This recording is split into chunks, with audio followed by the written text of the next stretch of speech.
Welcome to the show. I'm Danella, and here's what's happening now. Yes, we're still in the process of moving. This is why we're not in our normal studio, and thank you for joining us and being patient until we finish moving, and then I can get back into the normal studio. A couple changes. I remembered I actually own a mic from my radio days and having a voiceover, so if you watched the last show, thank you for bearing with us because that audio was crazy.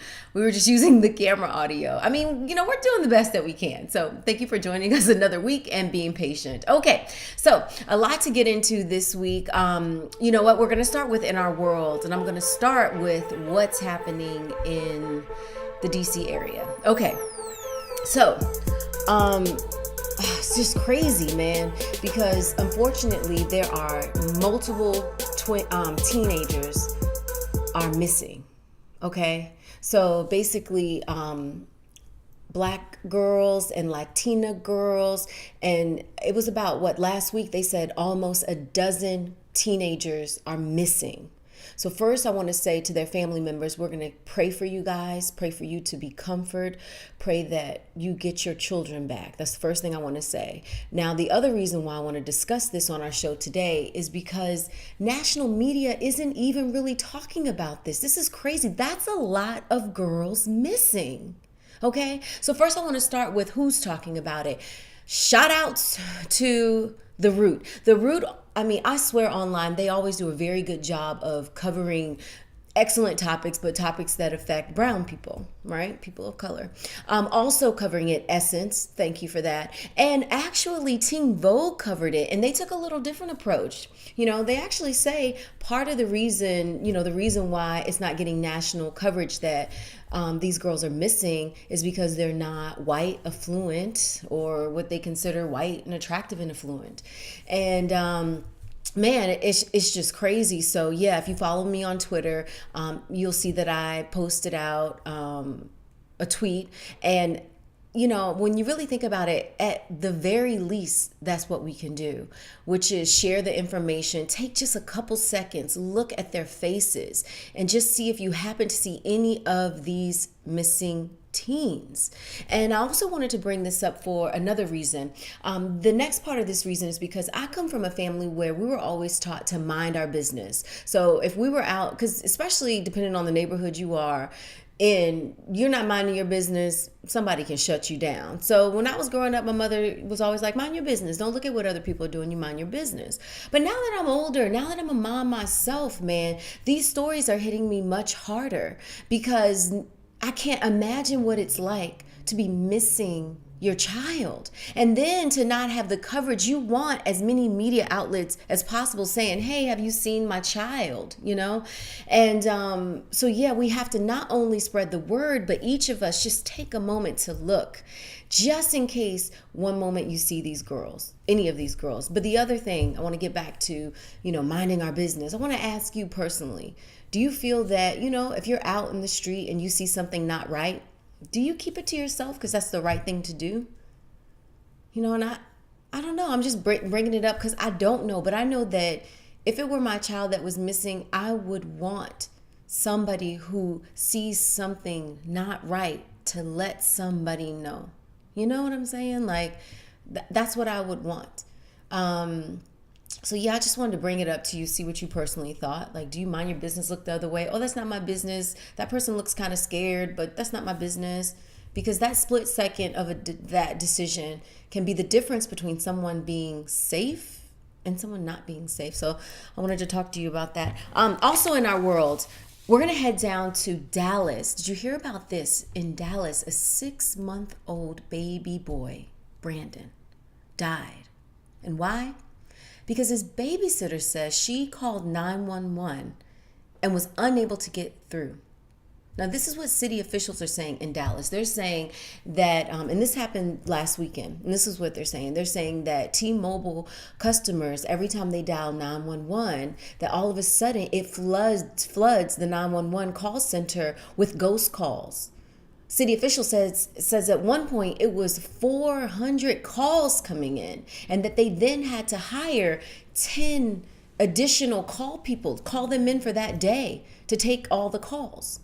This is crazy. So what the babysitter does is she calls the mom, Bridget. Bridget is actually attending a funeral when she gets the call from her babysitter that says, Brandon fell, he's unconscious, and I called 911 and no one's answering. So the mother leaves the funeral. By the time she reaches home, that's just over an hour from when the babysitter first called 911. The mother drives her son to a hospital. They then rush him to another Dallas hospital, and there he was pronounced dead. Okay? So the mayor out there, the mayor is outraged. The mayor is saying, T-Mobile, get it together, right? Get it together. This is Mayor Mike Rawlings. And the other city officials are also saying, how can we answer people if all these ghost calls are flooding into our systems, right? And city officials also said that they tried to call the babysitter back, but when they called her, they were unable to reach her. So far, T-Mobile hasn't responded publicly, but city officials are saying that they're working to resolve the issue. Now, imagine a lot of you watching this show right now, especially if you're watching a podcast. There's a lot of people now that don't even have house phones. Most people use their cell phones. Could you imagine using your cell phone to call 911 and you can't get through? And police trying to work through this. At one point, they were giving out the local number. How many people even know any phone numbers? My husband's going to kill me, but I don't even know his cell phone number. Still to this day, it's crazy. Yeah, man, because you're so used to just pressing, a person name on your phone. Who's really remembering phone numbers? So yeah, I want to share this story. First of all, praying for the family that's out there, and also praying for this to be resolved. This is outrageous. And also to warn you, you might need to write down your local number to the police. This is crazy. Now, also in our world, and I never do this. I never really talk about the weather, but I have to because this is out of control. So last week, and this was just on Monday, and I had two people, a family member out of town and a friend that I haven't seen probably since before I was pregnant. And both women, they were like, I haven't seen the baby in a while. Can you send me some pictures? So of course, I'm a mom. I have tons of pictures. I have daily pictures. I'm not ashamed of that. So I send last week's pictures, literally last week's pictures. And then as I'm texting this, I have to actually write, this is odd, but this is actually all 1 week because it looks like I'm taking pictures from summer of last year, from spring of last year, and from winter of this year. But no, let's talk about what was happening in February. So in February, those of you in Chicago didn't even receive any snow. Those of you in Oklahoma had a temperature high of 99 degrees. And us in the DC area, I know this, the other day we just had a snowstorm and now it's all starting to melt around us. But this is crazy. And especially it makes me laugh for a lot of people, especially in the government, that says global warming is made up. Really? Because this seems warm. This does seem unseasonably weird. And I have never in my life dressed for multiple seasons in the same week. Like, okay, maybe a month, but like the same couple of days, 70, 30, snow. Crazy. All right, so let's move on to political pop before I have to wrap, because you guys know we're in the process of moving. I'm in the middle of a baby nap. Yay, sleep, sweet baby. Okay, so political pop, you know what I'm going to talk about, right? You know what I'm going to talk about. I'm going to talk about the travel ban being shut down again. High five to the judge in Hawaii. Thank you, judge. Thank you so much. Here's what the judge said. I know you're following this. We're all talking about it. We're all watching it closely. And the judge is like, hey, first of all, if we're comparing the two executive orders, there's not enough difference here. And the judge is also like, doesn't this seem like it's against Muslim people? Doesn't it seem that way? Yes, Judge, I have to agree. And so, yeah, man, if you're watching this show, keep in mind, this is why we have to vote. This is why we have to keep voting, to keep, people that are fair and honest in our judicial system. Because, the government's going to keep trying to fight. Going to keep trying to fight this, and we may even see the Supreme Court have to ultimately weigh in, but a lot of these battles start on the local level. So it was some sense of relief to kind of say, okay, it's not just me and all the people I know that thinks that this is racist. Like, okay, thanks, Judge. Thanks for hanging in there. So that's political pop. So before we leave, I have to say this. Remember last week I ended the show and I asked you to pray for me? And I want to thank those of you that have, because I honestly have received those prayers. I feel so much better. My pinched nerve is healing, but it is so much better. So thank you for your prayers. And as we prepare to wrap the show at this very moment, here's what we're going to do now. You know, I'm always trying to say, how are we going to end it? What we're going to do? So now that I'm in the process of moving, I actually have realized I'm one of the few people that really like moving. I like moving. I don't mind packing. I don't mind, people are laughing, but it's true. I don't mind packing. I don't mind unpacking. I love it. And one of the reasons I love it, one, because I moved so much as a child. I went to 4 elementaries, 2 middle schools, and 2 high schools. And even as an adult, I've moved back and forth.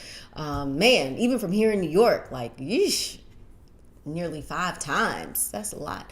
I'm in the perfect industry to keep moving. But anyway, the reason why I love it so much, one, is because it ultimately gives you a fresh start. You know, you're starting again. And I love that. Even though every day we have that opportunity to start anew, sometimes you don't really realize it. You know what I mean? You don't really grasp it. But when you're in a situation where you're packing up your belongings and you start unpacking your belongings, you can start feeling like that new energy coming, like a new start.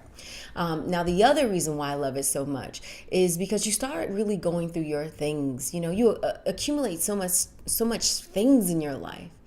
And the truth is, what do you really need? What have you used recently? What could you donate to somebody else who could use it more? So that's what we're in the process of doing right now. Just kind of going through, like, is it really this important that it needs to go in a box? And then if it is, I'm taking it off of a shelf. I'm thinking, can somebody else use it more? No, I have been fortunate enough in my life and in our family situation that angels have blessed us. A lot of people have donated to my family when I was a young girl and we didn't have money. So thank you so much for that. And so it's the least that we can do. And so as I get ready to end this show, I'm going to end it by a challenge. And this is something that if you follow me on Facebook, you see I write this down a lot. And that is, be the change that you want to see. I'm going to challenge you to do that. I would love for you to do it every day in your life, but hey, maybe you could just choose one day and go through the entire day being the change that you want to see in the world. All right? All right. I'll see you next week.